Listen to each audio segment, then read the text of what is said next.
All right, ladies and gentlemen, this is the Justin Gibbons Show, and I'm your host, Justin Gibbons. I have both, hear that again, both of my co-hosts, Mr. Brandon Scott, Mr. David Roy here, and we have come to bring you some excellent content. We're going to try a new way of shooting this time. Single cam, all three of us guys lounged out on the couch. We're drinking a little drink. Got some wine, man. Got some wine. I don't know what Brandon's drinking over there. A White Russian or something, I guess. Is that, you want a drink? You want me to drink? Nah, I'm good. We're gonna call it a White Russian though, baby. We're gonna call it that. It may make me take it in a little bit better. That's awesome. All right, David, why don't you start us off, man? I want to start off by saying something very quick. So today, for anybody that does like CrossFit, or for anybody that does some like extreme workouts, like some boxing or anything like that, mad respect to y'all, man. So I had my first real like trainer work me out today, and 29 years old, by the way. I'm sitting there doing suicides. Okay, I got the gloves on, it's left, right, and I'm like, the whole time I'm like, Brandon is insane. So I want to kind of start off and just talk about like, why is it important? Like, why do you like working out so much? Like, why do you think it's important for people like us, you know, to work out? All right, just sort of what I guess the obviously common sense fact about it. Working out, for one, it definitely promotes health, man. It definitely promotes health, makes you live longer, get your muscles moving and stuff. You know, like a lot of people don't move. That's why you have childhood obesity that's rising, because nobody moves anymore. Everybody stays inside, watches TV. We have a lot of good content on TV, and this couch feels lovely. So just kicking back, relaxing, can definitely make a day be beautiful. But then we look at it down the line. If I do this every single day when I get off from work, what am I really doing to my body? You know, just letting your body just go ahead and deteriorate. So that's one of the reasons why I do like it, for the actual health factor of it, but also just for a mental aspect. It makes me feel lovely, man. It's beautiful. Then like the community I work out at CrossFit Algiers, man, we have so many great people there, and there's goodness to be around other people. There's likewise in different parts of their lives, and all of us working out together. Just like it releases these weird endorphins, make you feel good. You know what I'm saying? Like that's literally my best hour of my day. After being at work all day for 7.5, 8 hours, sometimes 9, 10, go work out. I'm like, damn, that was the best hour of my day. The guy was telling me today, this is gonna be your hardest hour of the day. I was like, shit. And listen, I know you did karate for like 12 years. I walk into your house right here. You have a gym right there, so obviously you're pretty active. What does it do for you? Man, Brandon, you said it. When you work out, you feel great. And I have a home gym. And there's like times where I go months without working out, and I say to myself, man, I'm gonna work out, and I just don't do it. And I'm gonna work out, but when I do it, you know, or like I go like 6 months strong, I work out every day, I feel great. Just, I mean, you get that pump, your blood's flowing, you feel healthier, you feel better, you feel like it raises your testosterone, and just, you feel great, man. You feel like, man, I'm unstoppable right now, you know? So that's how I feel when I work out, you know? I feel like, I wish a mother, come on, hey, you know? Exactly. Especially when you do that right workout that makes your shirt feel a little bit tighter, your arms feel a little bit bigger. But it's so hard for you to like really push yourself to the extreme when you work out by yourself. I know I had those challenges too. So like today when I had somebody like pushing me, it was a whole different, because there were so many times where I wanted to quit. I was like, yeah, I'm done. I'm out of breath. Like, this is it. And the guy was like, no. Like, he kept lying to me. He was like, one more set. One more set. One more set. Yeah. And I thought about this, and you know, David Goggins always talks about this, but when you think you're done, right, you have 40% more. 40%. 40%. I posted that on your David Goggins is the man. David, if you ever see this video, we all watch you, man, and you're just an inspiration to everyone. Nice. So, but what I wanted to say was, look, believing in yourself is what makes a true champion. But it's not. It doesn't hurt to have someone else from the outside believe in you too, and to push you along too. You know, that is just, sometimes what you need is just someone else, maybe someone you don't even know, just to believe in your dream. And that can just make all the difference in the world. You know, and I'll finish this off by saying I think it provides self-confidence, I think it provides self-esteem. And it's like learning how to do things when you don't want to do them. That's the only reason, like I do it, like I've been working out really, really heavily the last like month and a half. And I've lost, you know, some good weight, but I never did it for that. I did it for the mental game. If you can learn how to like, be courageous, you know, do things when you don't want to do it. There's so many times where I'll work out and I'm walking out and I see the treadmill and I'm like, I gotta run a mile. Like I have to. And I'm like, no, like that voice pops up and it's like, no, and I'm like, no, I have to. But what that does is it teaches you a skill to even be courageous. Yes. Because ask the girl out. Discipline is the way to success. 100% agree with y'all. Yeah. Yeah. I agree with that. Discipline is the way to success. And if you can discipline yourself to work out, you can discipline yourself to go and get told, no, I don't like you, 100 times before that one Right. Be persistent, right? Since we're going to talk about women, I'm going to jump on women for 1 second. One night I went out with like, it must have been like 20 of us guys, right? Mm-hmm. We're all teenagers and we go out to Bourbon Street and somebody's like, let's have a contest. Who can get the most numbers? All right. So at the end of the night, I had 22 numbers. I had the most numbers. All right. And everybody was like, wow, man, you a beast. But the truth was, I must have been told no 100 times that night. All right, like I got told no and no and no, and they didn't see that. All they seen was me come back with 22 new numbers in my phone. Right. Okay, which those girls I never talked to any of them. Right. I got 22 numbers and I didn't seal the deal with none of them. I just got their numbers. So it was a total night of denial. But I learned that night that you just got to go out there and you got to make the cold calls. Yeah. You know? Yeah. Agreed. And like just touching on that, could pretty much you speaking of failure. Yeah. And it's crazy how much failure people actually go through before they actually become successful. Whether it's with girls, whether it's filling that one rep max, whatever it might be, or whether it's that one job opportunity, that one entrepreneurship that you was trying to actually focus on and it failed, but you learn from it and then you keep on going because the internal voice, like you said, running that mile, quit, you don't need no more. Then you kept going and you got it. Yes. While we're on this subject, beautiful by the way, why is it important for you to fuck up when you're young? Why is it important for you to fail young? Who wants to take this one on first? I'll take one. I'll go last. All right. I'll take it first. I think it's super important to fail when you're young because what it does is it creates character. It mainly creates character. Look, you're going to be getting shut down your whole life. There's going to be roadblocks and obstacles to stop you from doing what you want to do your whole life. But if you can figure out while you're young to not stop just because there's an obstacle in the way, and you can carry that with you when you get older and you have money to make real bigger decisions and to advance yourself more and more, then you'll be a lot better off. And I know this guy, I forget, I watched a video, he was like, you need to lose it all before you turn 30. Wow. You know, that was his main message. You need to lose it all at least once before you turn 30. That way you learn how to deal with failure, you know, and how to learn how to climb back up from the top. Because, sometimes you need to be knocked down to the bottom of the hill. You need to go and reclimb the mountain again. It builds muscles. We were talking about that a little bit earlier. I was, so I worked for a company called Cutco, and long story short, my first year ever opened, there's like 600 offices, and there's all these different categories, but I was the #1 office manager in the world for my category, and I won this trophy. It's called the Silver Cup. And obviously my ego's grown. I had just it was my first time making 6 figures, right? And it was so badass. And I was on cloud 9. And then the next summer came about, and I had the most beautiful team, and I was like, I am about to crush it. And you know what? We did. And it was September, or September or August, and I had just quit Adderall. We've all talked about this before. Yeah.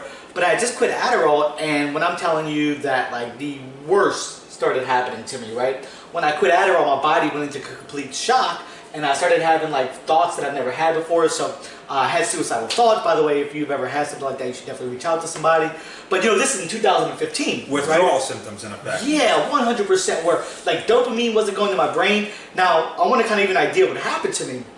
I went from being the #1 manager in like the company, right, to losing everything. I had a beautiful girlfriend at the time who I was dating, and she ended up leaving me for that. And then what happened was my whole team that like was supposed to go run offices ended up leaving for me. We called them candidates. Mm-hmm. And that year I lost about $50,000 to $60,000 that I had saved. I lost everything. So by like February, I went from almost having $100,000 saved to $0 in my bank account, going to a Cash Express. Just to get $300 so I could pay the rent. And you're gonna be paying 300% interest on that. Correct. Yeah. And to make things worse, I had a $180,000 lead on the next person that was #2 for the Silver Cup. So I was about to be going back to back, right? Mm-hmm. And I only did $10,000 in business. Wow. So right? He came back and he came back and beat me, and I finished #2. And the worst part was I couldn't tell anybody what was really going on. Right? I had like this pride issue. And long story short, listen, that built me so much that I learned how to lose. I learned how to fail. And I learned at that point that the money gets spent, the trophies break, but the growth lasts forever. And the only thing that you have is who you become in the process. And if you start focusing on the journey and not everything that happens, and you take it like, what's the gift in this? That's when it really happens. The man. journey is the whole thing. When you watch these movies, like take for instance The Pursuit of Happiness with Will Smith, they don't just say, here's a black guy that has nothing and he's broke and then, oh, now he's rich. And that's the end of the movie. The whole movie is the journey. It's the struggle. The struggle is what's the most important thing. It's the substance. Now, Brandon, if you want to go ahead and... Yeah, I'll go ahead and hop on it. The Mistakes by Your Young. Listening to, I believe it was David Goggins, but it was somebody who was talking about your mistakes actually create calluses on your mind. That's David, yeah. Callous on your mind, callous on your heart, callous on your spirit, which makes you actually stronger because it builds up over time. Your mistakes build up, they build up, they build up. But if anybody's familiar with calluses, I get them all the time from CrossFit on my hands. But it allows me to have a stronger grip each time I build a new one. Each time some more skin grows over the old wound. It keeps on building. I have a nice, stronger grip, and I'm able to get through a movement even better. So when you have these calluses on your mind and your heart and your spirit, it makes you be able to, as you get older, to fight off different things that may have affected it, that may break you down when you're younger, but when it happens in the future, you can actually get past it and move past it. So that's why I love people having mistakes when they're young. Yeah. It's like it's a learning lesson. It's a callus on your mind. So when it does happen again, if you do mess up again, you're not going to fall as deep as you did the first time. You better pick yourself back up and move forward. Or it might not even knock you down, but you might better shake it off. Exactly. Not only that, but you'll have a different mindset going in too, because you look at the world like, I already been through this. I done been through hell and back. What you gonna throw at me? Do your worst, because you can't do nothing to me anymore. I done been through everything. I done handled it all. You can't, there's nothing you can throw at me that I haven't seen before, I haven't done before, that I haven't broken through. Do what you know, like it's like those guys who've been, like if you ever had a near-death experience, it's like, what can you do to me? Yeah. I've almost died before. There's nothing you can throw at me. You know, I think that's really interesting, and I'll kind of wrap it up with this is, man, you talked about losing everything before you're 30, and I love that, by the way. So for those of you that don't know, I work for like I said, Cutco, and I just changed jobs. I'm actually the CEO for 1-800-Repairs now, but I was offered a promotion going in, maybe it was probably like August or September, and this promotion, let's just say it was a few $100,000s a year. That's pretty much what it was. And it was this corporate job, and it was awesome, and it was like great leadership. I had great mentors, but it wasn't mine. And I said, I could take this route, and it was probably a really, really, really good route. Believe me, I know a lot of people that are in that position that do really, really well for themselves and that are totally happy. But I said, I'm not even 30 yet. I'm still enjoying the game. I'm still enjoying the fun. And if I'm going to mess up, let me mess up now. Right. Because that corporate stuff, all of that, that's always going to be there. Right. Let me mess up right now. And, that was you start to learn, the whole point of that is you start to learn to like to mess up. You want to mess up. You want to take those chances, super early. So I agree with that. Once you mess up, that's going to come from that end. Yeah. Right. Once you mess up, you know, like, okay, I made that mistake. Now, as long as you can learn from your mistakes, you're like, I'll never do that again. I'll never make that mistake again. And now I can move forward without ever having to worry about this behind me. Yeah. Right. We all have this entrepreneurial mindset, and I've been knowing you, Brandon, since 8th grade. Yeah.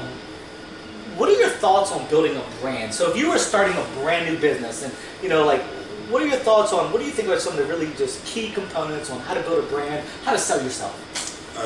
Like my very first video I've ever made on the Justin Gibbons show was really just the why. Your why behind it. Like I think that's the most important thing. Like, why are you making this brand? Because that why is gonna be the thing, for one, that pushes you through those messes, that pushes you through those hard times. Also, that why is gonna be what draws people in. If that why is strong and powerful, you're gonna have your supporters. You're gonna have your clientele. You're gonna have your customers. You're gonna make the money. It's gonna come because your why is so beautiful. It's so important. It's so real. So long as you have that why, which it should be the foundation of everything. Like, why are you doing this? That's gonna take you the limit. But let me ask you this: but how do you figure out that why? Like, when do you know that you have the right why? Like, because it's so cliche. I hate to say that. You hear that in the books, right? You hear that on the podcast. And by the way, I'm all on board with you. Let's make that clear. I feel you. But it's so cliche, and I can imagine being like an everyday reader saying, "What the fuck is a why? Right. You know, like, what is I that? probably asked that question when Like, what is that? It's an honest question. It's a real question. Like, what is the why?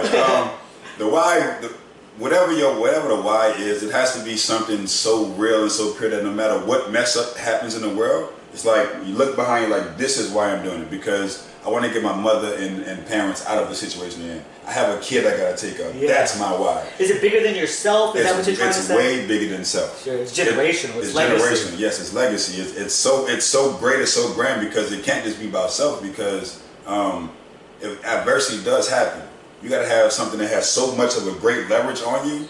Like, I have to keep pushing forward through this because I have this behind me, and this is going to make me push through it.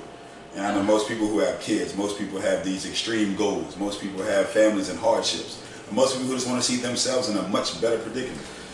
So do you think, like, you know, obviously, like, when you're building a brand, having a why, do you feel like that's important because it shows authenticity or like a genuine like purpose, and people attract to that?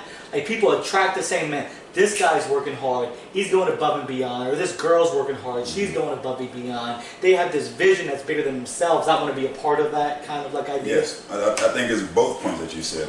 Definitely for the connecting other people to the actual brand or whatever you're building.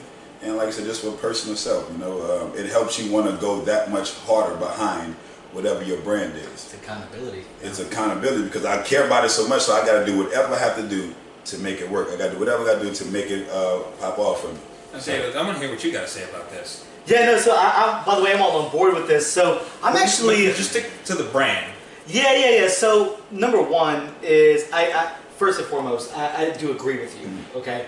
As far as like your why goes, I think the first step is this. It can't be your father's why. It can't be your mother's why. It can't be anybody else's why. It has to be your why. That's number one. And so many people, and I think that's a big, that's our epidemic in college, is that everybody's doing like these majors that's not really like themselves, right? But you need to figure out what you're passionate about. I think the biggest way to figure out your why is, do you like it? Do you enjoy it? Are you good at it, right? And is it bigger than yourself? We call it, I joined this mastermind years ago called, it's called Abundance now, but we call it the North Star, right? That's what we call it. Like, what, you're always chasing the North Star. Got it.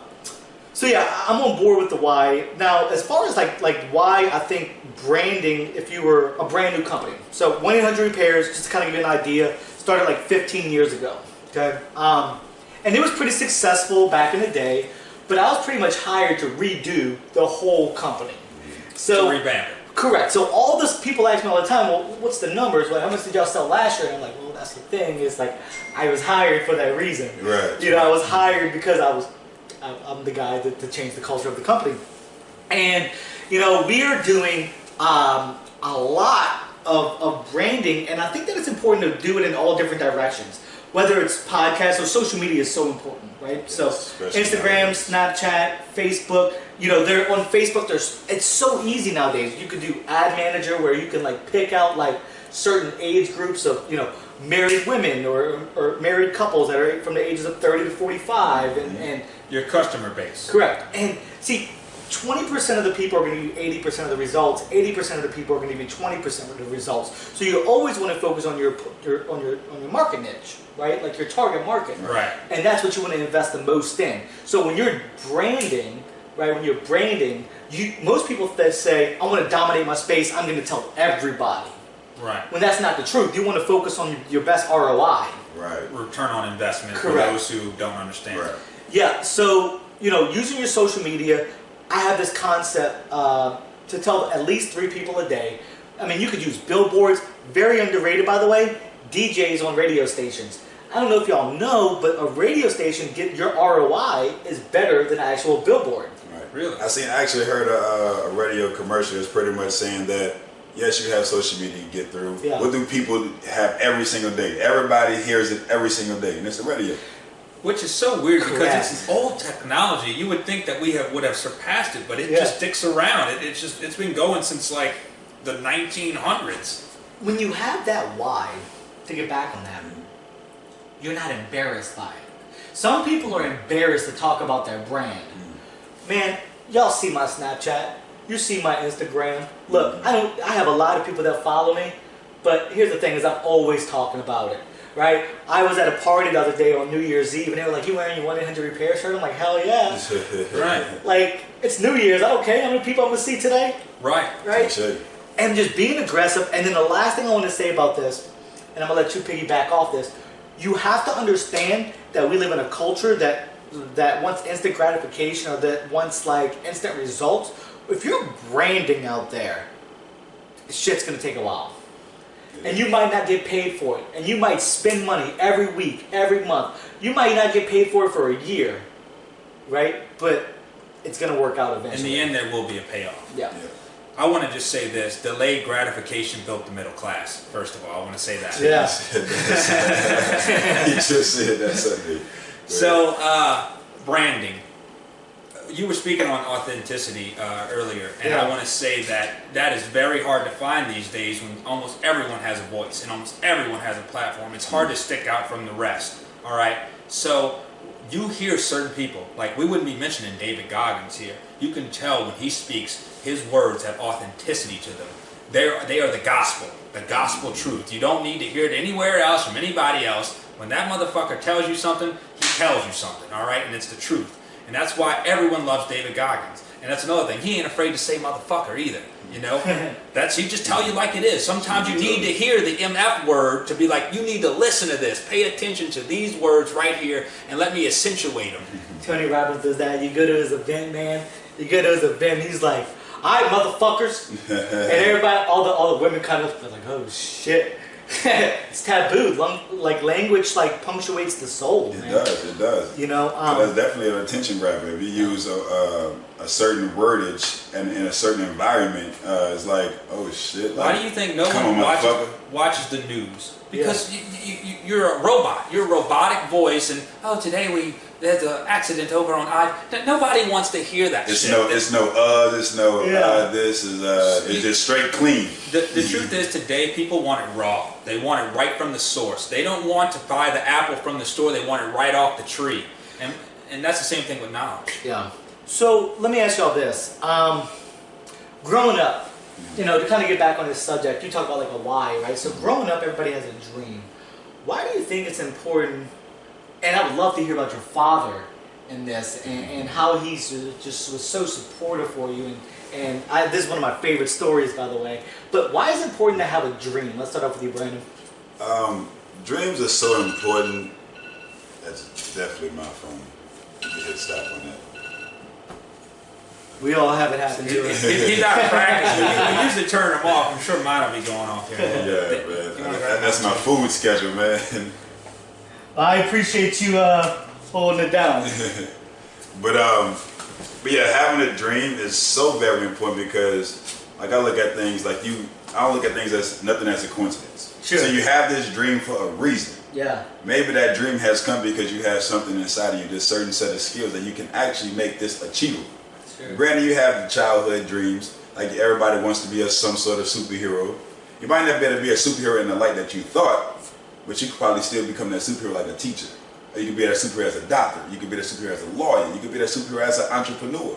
So it's always important to hold on to that dream that you have because you can definitely make it come full force. What was your dream? My dream, honestly, was just to try to make the world as happy as it could be. That was your dream. That was honestly my dream. That's why I always try to show love to everybody. And I'm a teacher. I'm around kids all day. Badass. I wanted to be around kids, and I wanted to make sure the kids are getting the best of everything. I was 5'4". I was like, I'm gonna make it to the league. I'm gonna be a white NFL 5'4" running back. Straight up, man.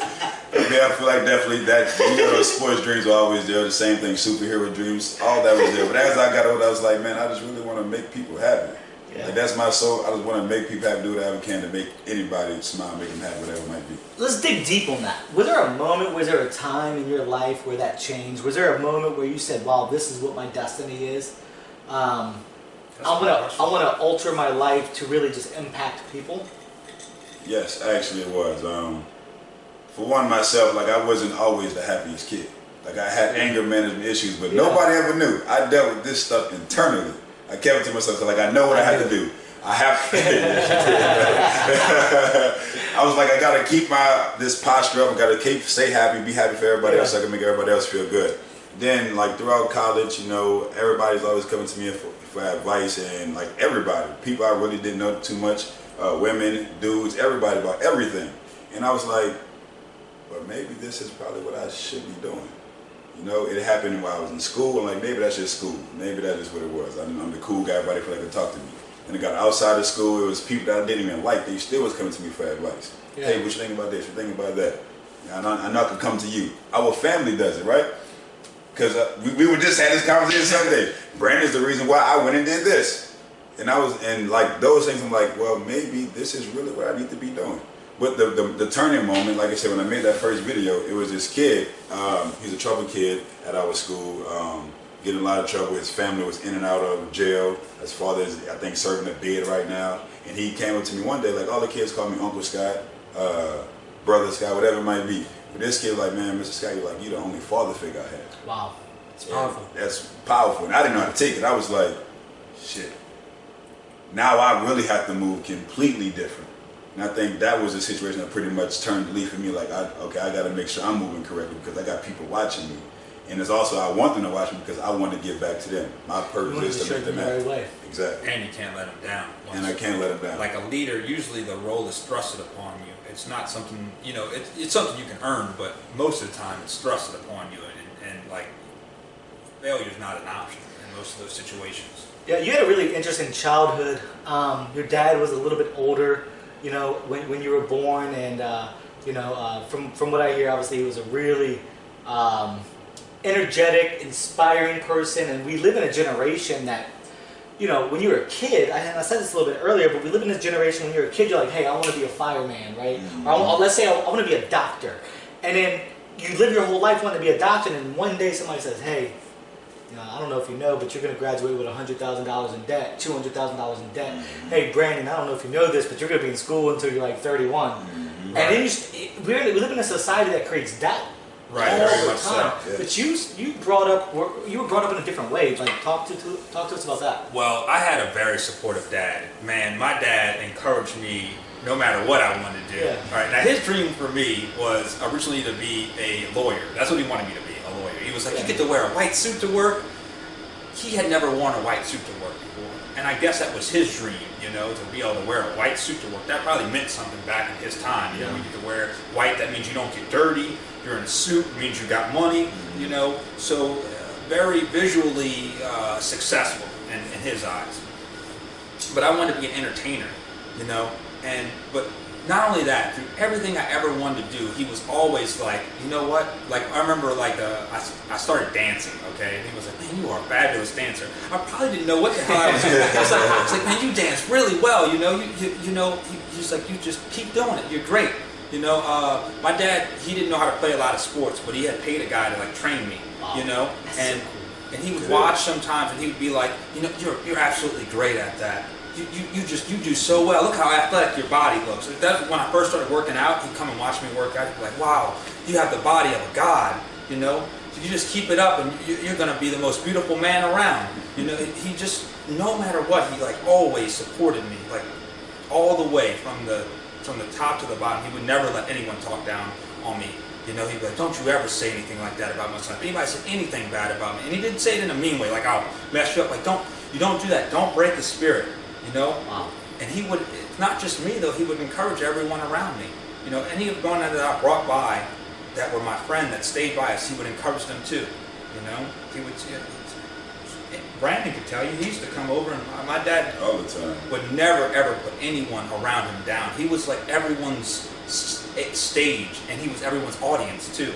You know, no matter what you did, if you had a talent of some type, he was there to applaud you for it. And I don't see nobody else do that type of stuff. Why do you think male fathers aren't like that more?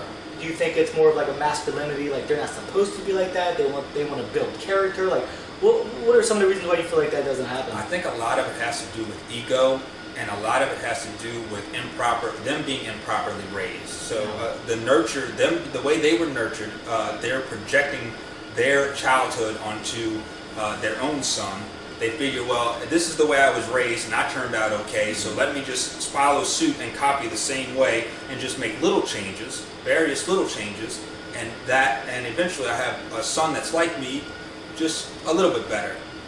And I think that I had an old father, and I think that when the years of wisdom and knowledge made him better. He's seen different children raised by different parents, and he must have chosen the little different ways and made that all into one for me. You know what I mean? Because that's all we do is we pick up these little bits of knowledge throughout the world, and eventually one day you get to use them to train somebody, like you're doing, Brandon. I mean, you're how old? 28. 28. So the way you teach right now at 28 will not be the way you teach when you're 58. Because by the time by the time you're 58, you're going to have learned 30 more years of knowledge, and that's going to make you train differently. So you're probably going to be more loving. I mean, you remember, like, let's take for instance my mother. My mother was her teaching way when she was young would have been very strict, like if you don't do it, you're gonna get a whipping type. But I see her raise my little sister now, and she's soft, she's weak, she does it with kindness now. My little sister never got a whipping. I never seen her get one. So I never seen her do one either. right, exactly. So through that time, you realize that there's more than one way. It doesn't always have to be by force. And I think that a lot of the fathers are probably just young and have been taught forcefully. And then it takes them a while to figure out that, you know what, you don't have to always use force, and you don't have to force someone down a road. You can guide them. You can kind of guide them, I love that. To kind of just stay on the subject with this, because I never grew up with a father. My father committed suicide when I never met him. So I always wish that I used to, it was really interesting. So I would see people and I would be like, man, I wish I had that. And I think it's so cool that you grew up with somebody that inspired you and empowered you, and I'm sure that legacy will kind of like you would do that for your kids too. I will, but I'm gonna tell you just like this. I didn't live with my mother. I only lived with my father. Yeah. So when I seen other kids that had a mother and a father, even though my father probably outclassed their father, I still was like, how come I don't have a mom? It's never enough. I think you gonna always see what other people have and want that. Yeah, I agree. Right. So. I'm pretty sure, Brandon, you went through the same thing, but we all turned out all right. I mean, we're all pretty successful for our ages. Sure. We're all handsome people with decent health bodies and, different decent lifestyles. So in the end, it was really not so bad for each of us. Yeah, it molded us. Yeah. And we learned from our mistakes. So, well, not from our mistakes, but we learned from what happened to us and what we can, and really what we're going to use what we learned to impact our future generation. I want to stay on this topic though. I want to stay on this topic and I want to talk about why it's important to have a mentor. And why don't you lead us off with that? Yeah, okay, cool. So because you didn't have a father as a mentor, and was your mother a mentor? My mom taught me a lot of characteristics. My mom taught me how to be the hardest worker in the room. I take pride in that. And I remember the moment where I was with Cutco, and it was 2013, and a lot of college kids worked for Cutco, and I was in a room with like 30, 40, 50 people. It was probably it's probably underselling. It's probably more like 100. It was like 100 people, and there was all these guys, man. Typically like white guys, and went to like really good colleges, fraternity people, had connections, and just overall sharp as shit. You had the guys that went to Tulane, you had the guys that did this and did that, and I'm some guy like I don't have anything tailored. I'm wearing Chucks, right? And like I didn't come from that like upbringing, and I remember thinking like, holy fuck, this is just Louisiana. There's Texas. How am I going to be a national champion? There is no way that I am going to be and I had this moment, and I said, and I remember a Will Smith quote just popped up in my head, and I was just like, I got to be the last one on the treadmill. I've seen that one. That's a good one. And I was like, you may be better looking than me. You may have a better degree than me, because I dropped out. You may have better parents than me, but you will never fucking outwork me. Right. Ever. And I had that moment of pride, and I remember looking around the room, and I was like, all y'all motherfuckers are in trouble. all of y'all motherfuckers got the degree, and you know what? You will never beat me. And let me just stop you right there. You hear that? That is the courage you have to have in this world. All of you motherfuckers better watch out for me. That's how you need to feel about every step and every day of life. And I learned that from my mom, man. My mom, you know, growing up, you know, she made about $30,000 a year. We grew up in like an abusive kind of like family. And anyway, my mom had a lot of courage and she worked hard. And I'll never forget, like, she just always put food on the table, no matter what. And I was like, man, she has like this get it done type of attitude, no excuses. I mean, here she is. I'm like, once again, I'm living in an abusive household, and every single day there's food on the table. She never complains, nothing like. And I'm just like, wow, like what a beautiful woman. What do you like the sacrifice that she had? And so I went to jail 3 or 4 times before I was in 8th grade. And I promise you, this will get back to mentorship. And I was in jail and I was in trouble a lot. Young man without a dad trying to find his way. And I'll never forget, I walked into the house one day and my mom was like, I'm moving. And I'm like, what do you mean? She's like, you're either going to end up dead or in jail for the rest of your life. You're going to live with your uncle. And I was just like, holy shit, man, this is like real. And the sacrifice, and I didn't see it at that time. So that's another thing, I learned sacrifice. Right. I didn't notice at that point what she was really doing for me. But long story short, like, I ended up going to Curtis. I went to jail at Curtis my 8th grade year, and it was tough. Yeah. And it was at that moment she was like, Dave, this is like your last moment. Like, you're gonna end up dead. And I turned my life around through mentors. My first mentors were my peers. It was Brandon Scott. It was, you know, it was Blaine LeBlanc. It was my friend Sergio. It was Connor. You know, it was Alex Loricella. And some people think that like it has to be people that are just like completely older than you, but your peer group is so important. They held me so accountable to being a man, to like doing what I'm saying I'm gonna do. That was huge for me, and I couldn't let them down.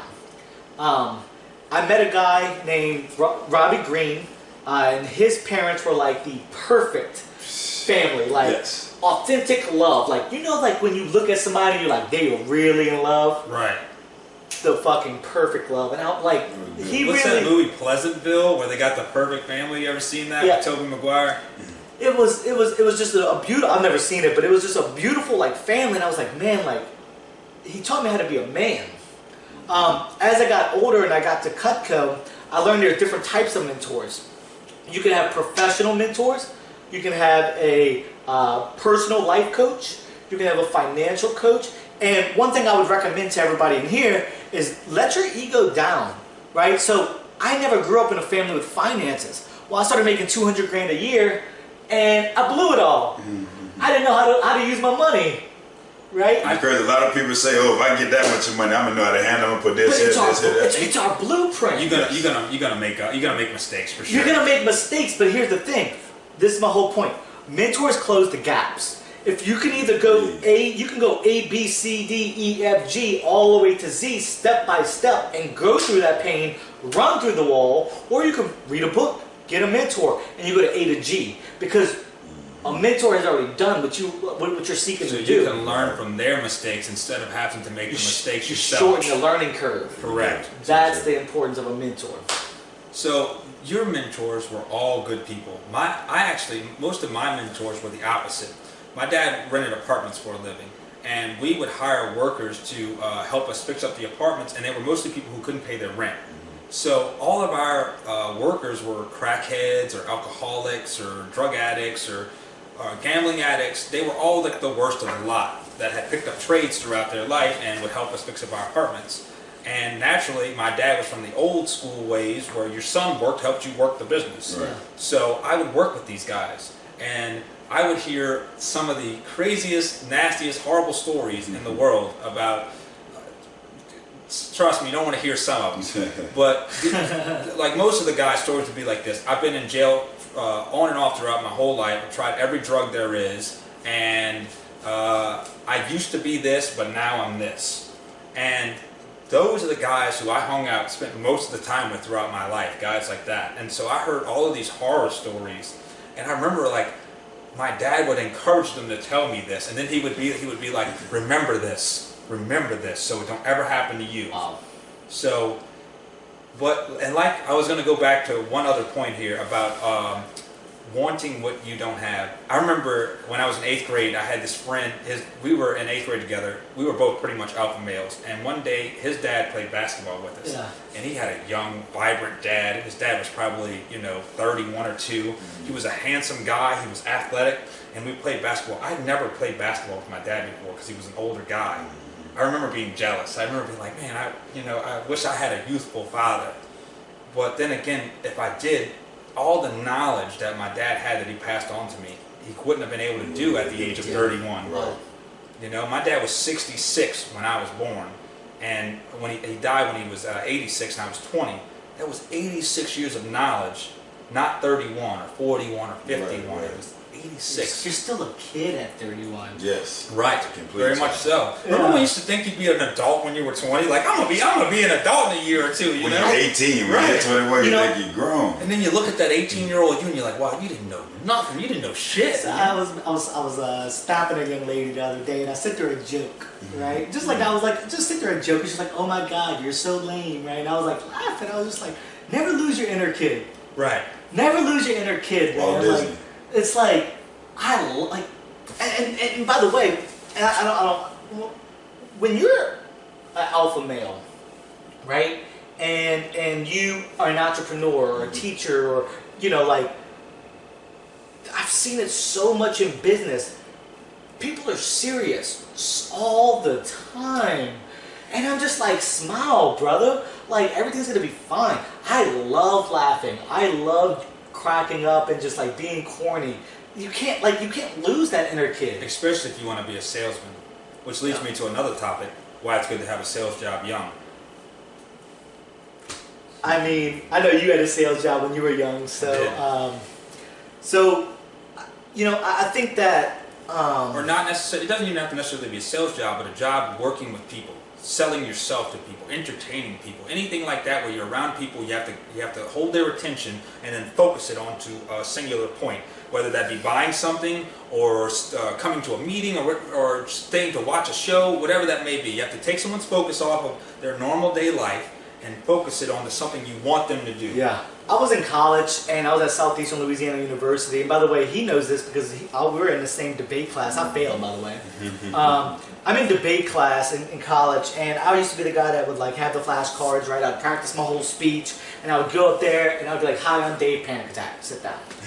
And I'll never forget one day, right? Like, I went into the bathroom, right? And like, I'm fucking putting water on my face, and I'm like, my face is like bloodshot red, and I'm like, oh my God, I'm never going to talk to people. So what do? I get a fucking sales job, right? Where I have to go talk to people. And now I get paid to coach people. Now I speak in front of thousands of people at one time. And literally on my vision board, it says TED Talk. And if you took my 5 favorite hobbies in the world, it's like communication, public speaking is what I probably love to do the most. It like lights me up. It gives me an energy that I've never had before. All because I got a sales job early. We live in a different generation where your parents, right?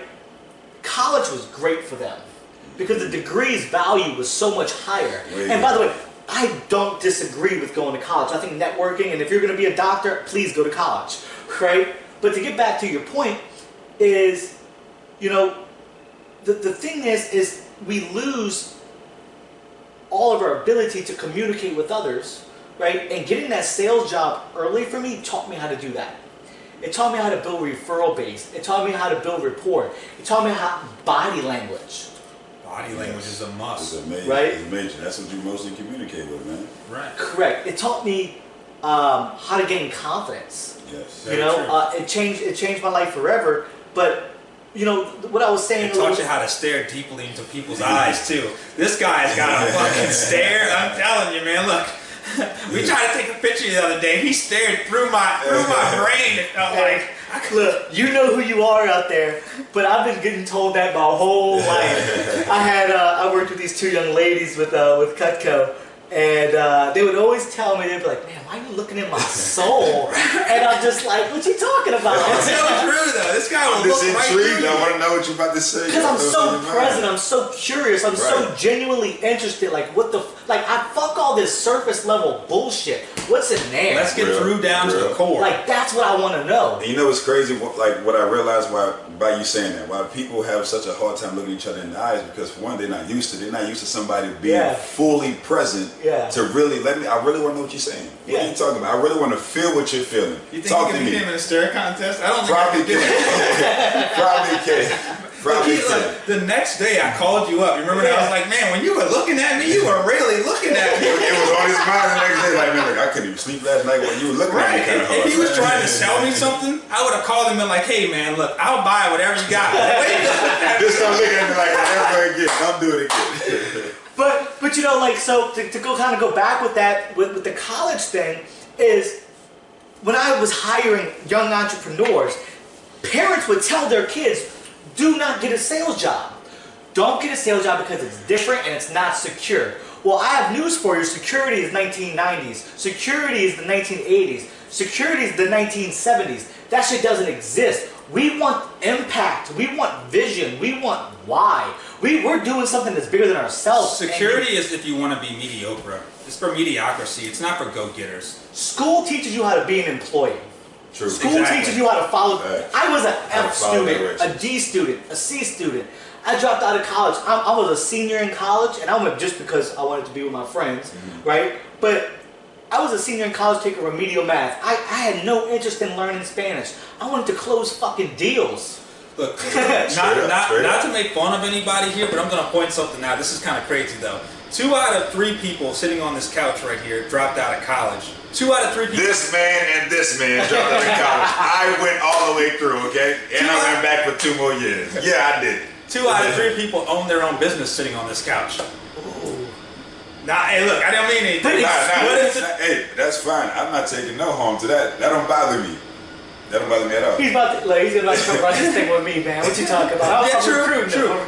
I already talked to Dave. I already talked to him. I'm ready to go. Man. Hey, I'm in the middle. Hold on. I want to go work with Dave, too. Look, there's an old saying, man, like, seriously, like, I never went to Harvard, but the kids that went to Harvard worked for me. 50 cents. Like, and yeah, I think it was 50 Cent, but the kids at Dartmouth worked for me. The kids that go to San Francisco University work for me. The kids that are $200,000, $300,000 in debt work for me. Right. Period. And I told the story on our last time we were together, but I was in a doctor's office. You remember I told you the story? And a plumber came in, and he's working in the waiting room while we're sitting in there. And he's like, he's asking the guy, how much you make and how long you've been owning the business. And the guy tells him some numbers, and he calculates it up in his head. And he's like, you know, I could have lived my entire life and had spent $150,000 a year and had a house and had a wife and all that instead of being in school and dedicating my whole life. He's like, I should have been a plumber. This is a doctor and is confessing this to me. And he's like, I'm still like in debt. He's telling me still in debt. He's like, man, I should have just been the plumber. all right, we're gonna have a little drum roll right here. We're gonna switch it up, okay? Because we've been going hard. But I'm gonna ask a question that just has nothing to relate to this, and I think you know what it is. Best first date. Ready, set, go. Oh, me? All right, my best first date was very corny as hell. Yeah, tell me. I think we just took a ride. I believe I was in actually Galveston. I think I had my first real girlfriend when I was in Galveston. I think we just took a ride and a walk on the beach. Like the real old cliche, let's go walk, hold hands and walk in the beach and let's just talk and make googly eyes at each other. That was our first date. Let's sit down. I think we had a bottle of MD though. We did get a bottle Mad of Dog, oh, Mad Dog didn't yeah, they had a headache the next day. But yeah, it was bad, but that's what we did. That was my first day. Walked and Google eyes, that ended up being my high school sweetheart. But that's awesome. What made it so special though? Like, what was it like that made it so great? Was it just like the authenticity? Was it just like there was no expectation? We're just gonna have fun, walk the beach. And I ain't saying that's all it was. Like, there's no expectation. Like, hey, what are you doing? You know, we just started getting to know each other. Let's actually have some me and you time. I mean, we in high school. Obviously, we don't have money like that. Yeah. So let's just, the beach is right here. Yeah, I think that. Let's go walk on the beach. Let's have this genuinely quality time together. I think the best dates are the ones that don't have any expectations. I can't wait to hear yours. Mm-hmm. Yours is going to beat all of ours, so I'm going to go second. You go ahead. You have the best first date story of all time. So mine, we were supposed to go on a tubing trip, and we decided not to go tubing last minute. And there was a young lady that came over, and she was like, well, do you still want to go hang out? And I was just like, I had zero interest in her, by the way. So it was, well, I thought she was cute. but like I never thought about once like ever like dating her or anything like that. And I was just like, yeah, like I guess, like whatever. So we went to New Orleans, and it's really interesting because being from New Orleans, you would think I know everything about New Orleans, but I don't ever like just fucking go walk around the city and like go look at like all the museums and like, you know, go bar hopping. Right. Like we don't do that because we're from here. From it. You know, so we did that with zero expectation. I mean, we went bar to bar. We got like oysters. She tried to make me dance. For those of you that don't know, I don't have any hips or anything like that. Like I'm not the best dancer, and she made me super uncomfortable. She was like, "You should dance," and I was just like, "No, I'm good." Like, you know, and she was like, "No, like get on the dance floor and dance," and I was just like, no, that's not for me. You know, and then we went to like we take this taxi and we go to like this place, man, and we got some really really good food. And she comes to my house, and I'm pretty good with like women for the most part, and I've never had like, you know, insecurities or anything like that, and I'm a pretty confident guy. And so she comes to my house, and I have like this sofa bed, right? So she's on my sofa bed, and I'm on the sofa. It was the only time in my life that I was scared.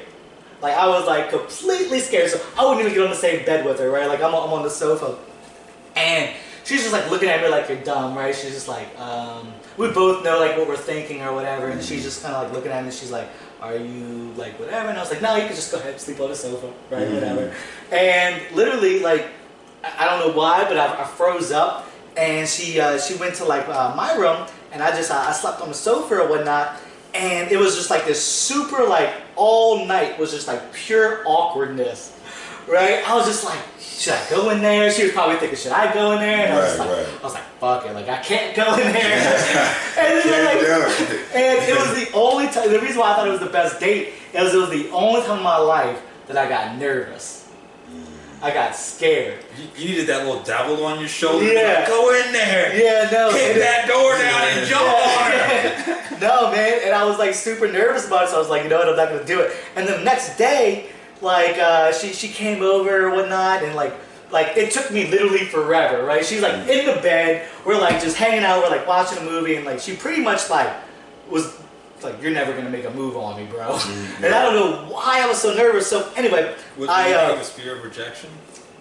I think I really liked her. I think that like I typically, it was like that one moment where I was like, man, like yeah, fear of rejection. I was like, well, shit, like, you know, like what if she said no? If you know, make a move, you might mess up. So that's not to make a move right now. Yeah, and it's the first date, so you don't want to, you know, cross that line. It was like tough. that. It was tough, man. It was tough. And I'm typically like the guy that's like, I'm pretty aggressive for the most part, but she kind of like put me in my place, man. You know. So anyway, that's happened to me before, though. Too. Yeah, it happened. Yeah. And I was just like, I thought that was my best first date because I was just kind of like, you know. It was cool. There was no expectations. It was fun. We had a blast. I got to kind of visit New Orleans, and you know, we had a good time. Well, tell me about yours. All right. So this is kind of a little crazy story, but I met this girl. She was a missionary. All right. She was like all godly and like like, and I'm he just likes a challenge. Right. I'm an atheist. Right. I'm an atheist. Right. So I'm like, well, we can talk about God because I'm well read with the Bible and stuff like that, you know. So I'm like, I'm kind of pretending I'm like godly a little bit, you know. I didn't want to lie on God, but I had to do what I had to do, you know. But anyway, so I go out on the first date, man. I dress up. I put on a blazer. I put on a vest. I'm dressed to feel good, and I feel good. I feel confident, man. I feel like no matter what, at the end of the night, I'm scoring. I am going to seal the deal. I don't care if this girl's a virgin. I don't care if she's all godly. She's a missionary. I don't care about none of that. Tonight, I feel like the champion. Like I'm Mike Tyson in the ring, you know. And I had rented a car because I had a nice car, but it was a little old. I had a 3000 GT Mitsubishi. So if you've seen those, they're pretty nice. They look like, you know, race cars. But I rented a car instead, you know. So I'm in a nice little stylish car. I go there. I pick her up, and when she walks outside, I spin her around in a circle, and I immediately bend her down and kiss her right there on the spot. Opposite of me.